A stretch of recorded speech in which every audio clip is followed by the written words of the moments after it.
Assalamualaikum dan selamat sejahtera. Selamat datang TSK Seri Permai kepada semua murid. Tahniah kerana kamu berjaya hadir ke sekolah pada hari ini. Teruskanlah sikap dan amalan ini sehingga kamu masuk ke universiti dan di alam pekerjaan. Pada hari ini, keterlibatan murid di dalam bidang kurikulum adalah sangat penting seiring dengan bidang akademik.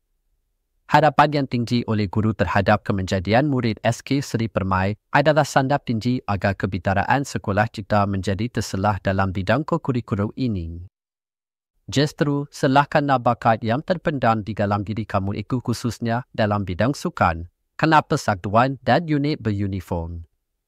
Asah dan cuntilkan bakat dalam diri kamu, jangan malu, jangan segan.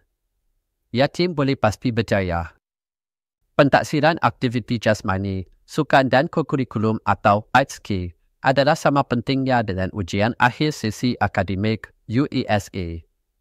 ITSK ini perlu difahami dan diambil berat oleh semua warga sekolah, iaitu guru, ibu bapa dan murid bagi melahirkan insan yang seimbang dalam bidang akademik maupun bidang kurikulum.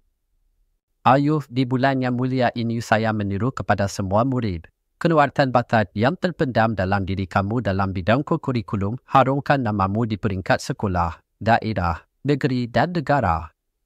Berusahalah bersungguh-sungguh demi masa depan. Kejayaan kamu di masa depan bergantung kepada usaha kamu hari ini.